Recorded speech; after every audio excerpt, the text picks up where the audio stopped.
Hello, Algebra 1. So, it is the 28th. It is Tuesday. Here are the skills we're going to be talking about today. First, we're going to be talking about finding slope from, no, I lied, that'll be second. First, what we're going to be doing is completing solutions for two variable equations. And then we're going to be talking, secondly, about calculating slope from a table. Not the most complex skills in the world, but they're very vital to what we will be doing the rest of the week. So stay tuned for those skills. We'll get started here in about my timer says about 6 minutes. So yeah, that gives you just enough time to go make your beds because every great day starts with a made bed.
Now, if you'll excuse me for a minute, I'm just going to make sure lunch is ready for the kiddos.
All right. There's another 2 minutes for the flood of students to arrive. I guess it's every teacher's dream that even though the students are stuck at home, that they would claw out the opportunity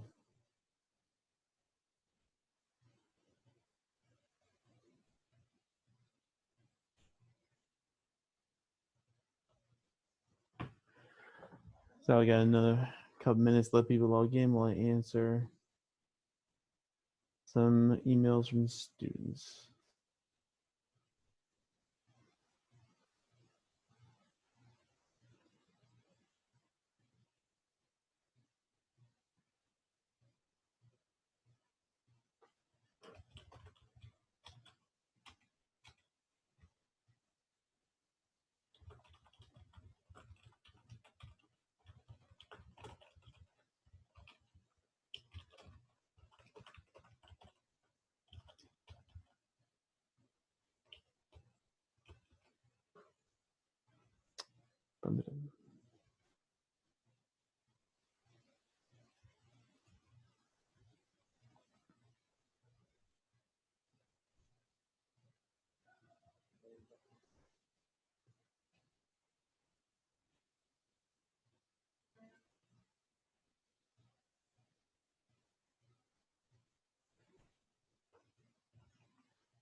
Well, that is the sound that it is time to begin.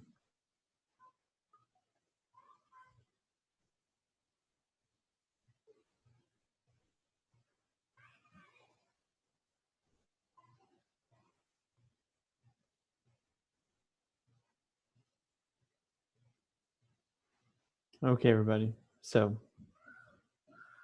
give me 1 second, please.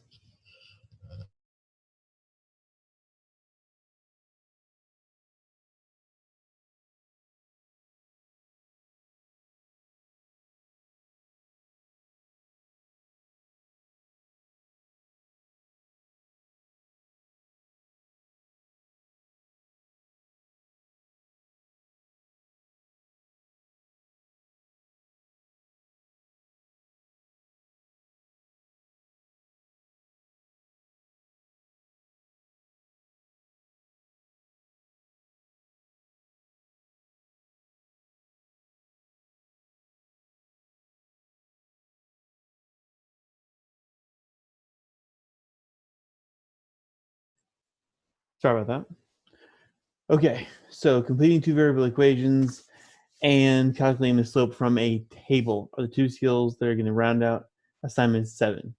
Like I said in the intro, they are not the most complicated things to worry about, but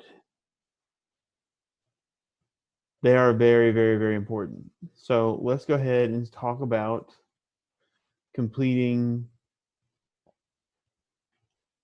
two variable equations. I'm going to grab this problem and we will get started.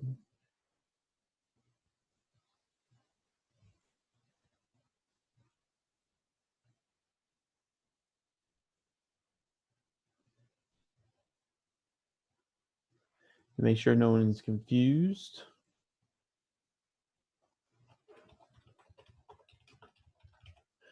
I'm going to post this as a practice problem so no one thinks, oh, this is the assignment. Nope, no, it is not. Not yet, we'll get there.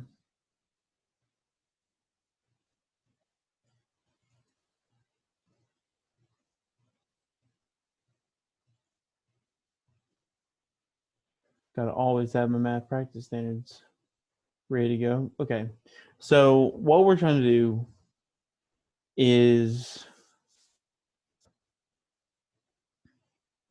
sort out an x and y value that would satisfy this equation. Now they've already given us a big hint because they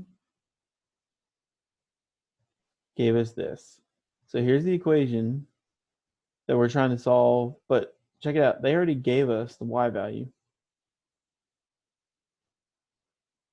See, we are missing the x value. So really what we're going to do is on our own paper, take this equation, 2x plus 3y, so that's 2x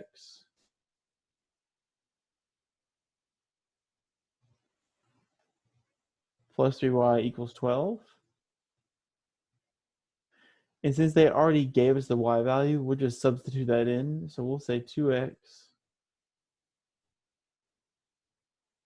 plus 3 times 8 equals 12.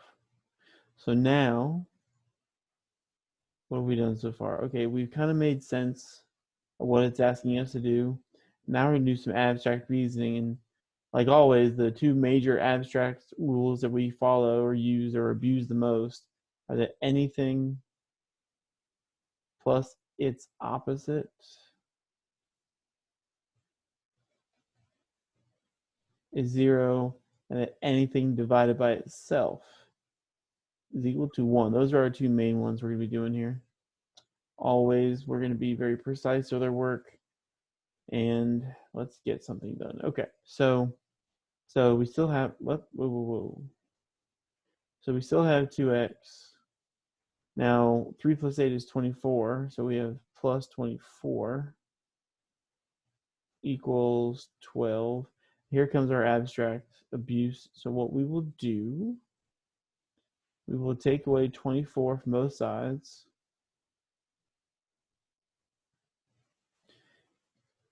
So those make it 0. That's our abstract law. And we wanted that to happen. That was the whole reason we did that. So what we're left with, we still have 2x. But now we have negative 12 over here because 12 minus 24 is negative 12. So now our next step, we can divide both sides by 2. 2 divided by 2 is equal to 1, our other abstract rule.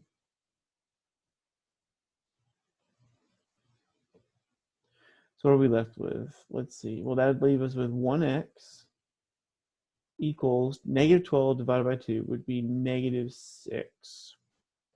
Okay.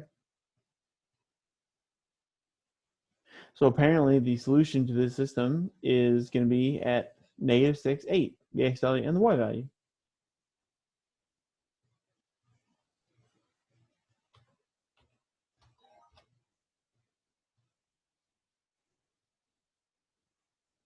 Okay, let's do another one.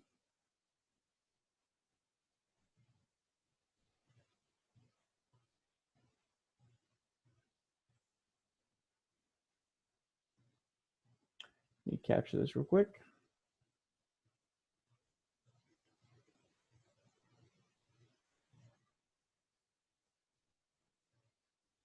Drag it over.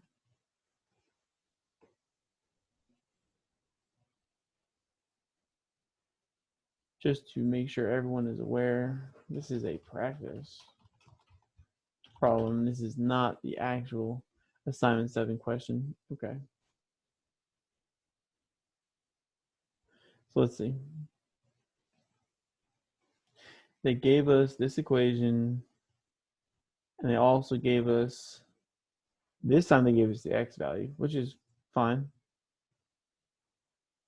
And what we need to find is the y value. So we're completing the missing value. Okay. So I made sense of what they're asking me to do.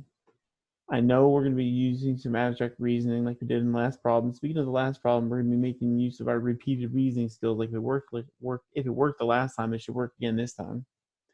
We're going to be very precise with our mathematics. So let's go ahead and construct an argument so that I can prove to myself that what I'm doing is correct. Okay. So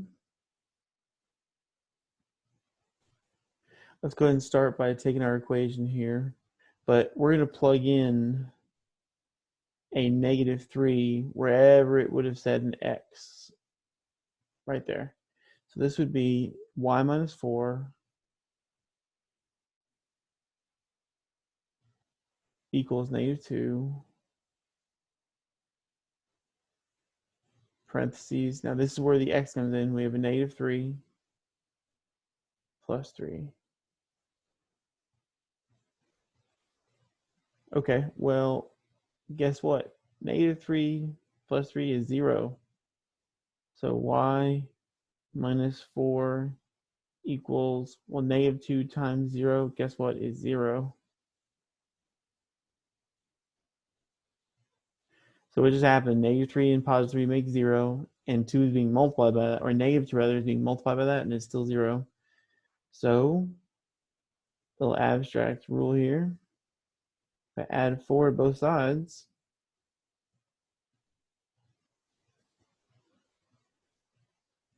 that makes it 0. Well, 0 plus 4 is 4.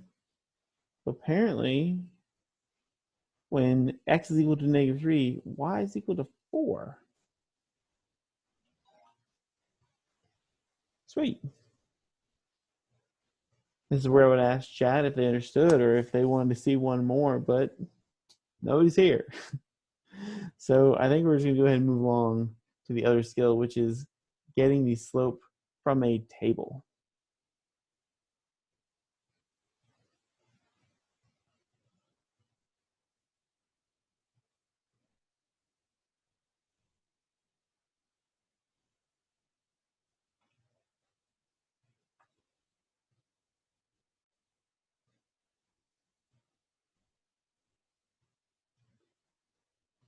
Okay, let me capture this real quick.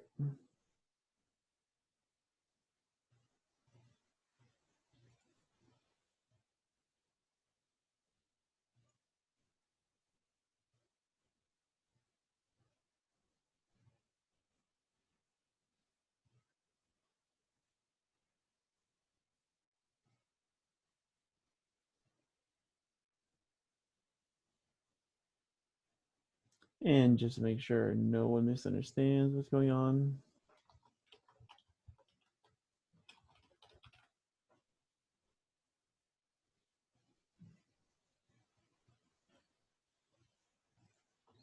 Okay, so if we're trying to find the slope,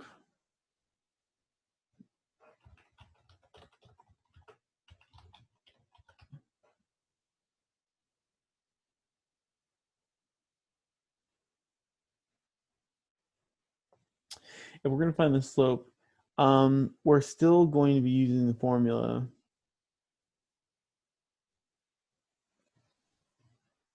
So the slope m is equal to the change in y over the change in x. So basically, we're going to take the ending y value and subtract the beginning y value, and the ending x value and subtract the beginning x value, and make a fraction out of that. So what we're going to do is we're going to do the ending y value, y2, minus the beginning y value of y1, and divide that by the ending x value, which is x2, minus the beginning x value, which is x1. Now, they did not give us coordinates with parentheses, but they did give us a table that is full of xy's. So we can pick any two in the list. It doesn't matter which. I will give you a little hint though. Anytime you see a 0, it's going to make your life a lot easier. I'll stick with positive, thank you. So I'll just grab these two. So I should go ahead and label these to make sure everyone is on the same page as me.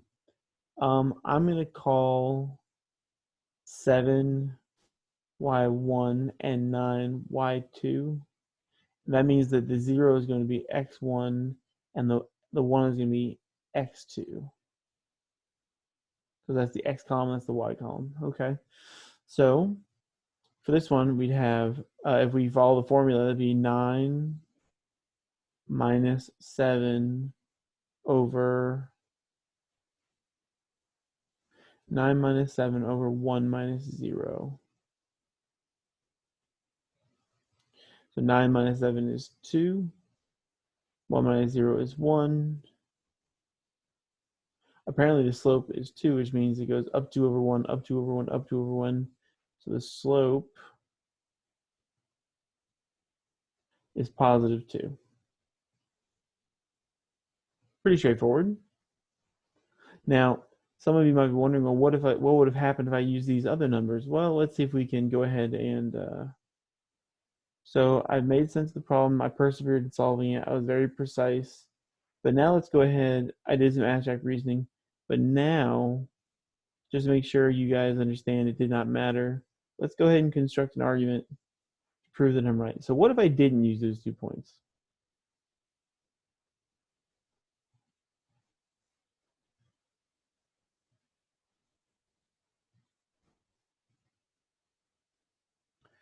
Whoa. That's okay. Let me undo that. Yikes.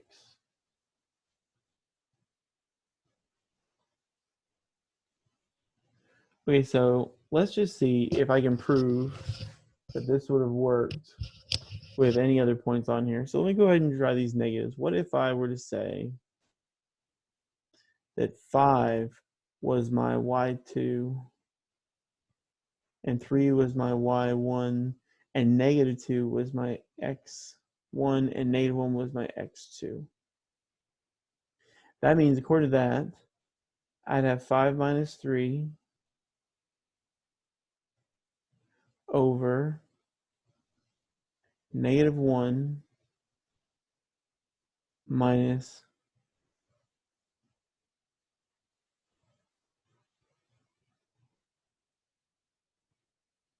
I'd have -1 minus a -2.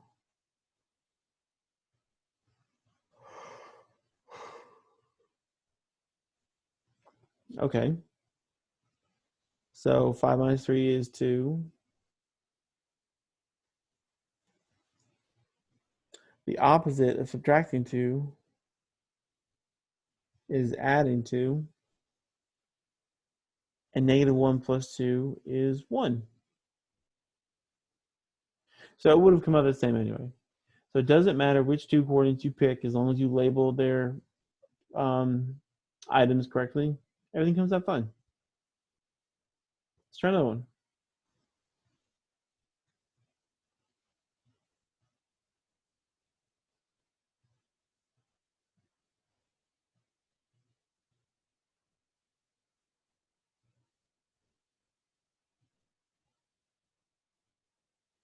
If I could actually click the button, that would help.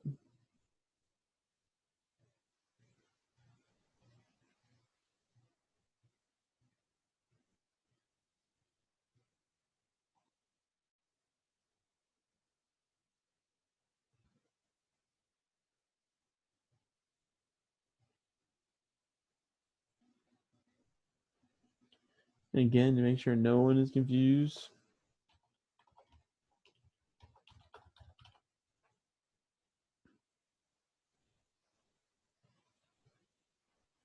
okay. So we are going to be using some regularity and repeated reasoning because I remember how the last one worked, so it should work with this one. I'm going to be very precise and persevere in solving it. I'm sure I'll be using some abstract reasoning at some point. So let's see. Why don't we? I see a 0. Let's use that one.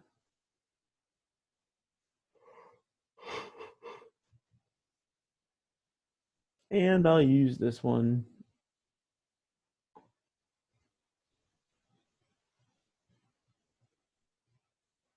So let's call this y1, and this will be y2. This will be x1, and this will be x2. So the formula is the change in y over the change in x. And if I was to fill that in correctly, that would be -4 minus 2 all over 0 minus a -2. And I need to nest that -2 in parentheses. So -4 minus 2 is -6. And the opposite of subtracting 2 is adding 2. So 0 minus a -2 is the same as 0 plus 2, which would be 2. -6 divided by 2 is a -3. So it goes down 3 over 1, down 3 over 1, down 3 over 1 forever. Okay.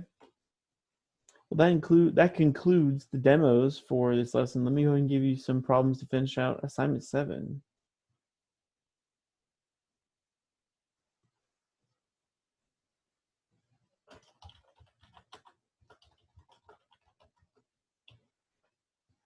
There's been some confusion, so I'm going to go ahead and make sure everyone knows this is for algebra 1 period 6. For assignment 7.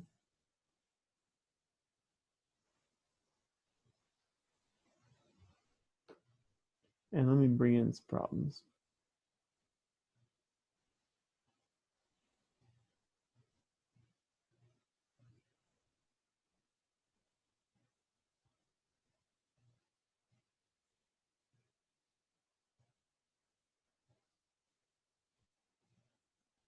Make it a little bit easier to see.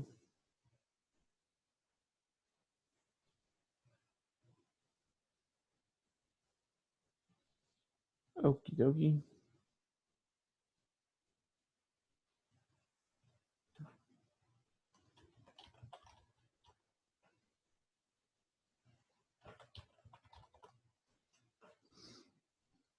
Okay, there it is. So there is the conclusion of assignment 7 for 6th period. I wish some of you were here so you could ask me about answers from numbers 1, 2, and 3, or about reviewing these 2 skills, but it's just me and my lonesome today, so maybe that'll get better tomorrow, where we will begin assignment number 8 with some new skills. So I look forward to seeing you tomorrow on our next broadcast, and until then, see you next time.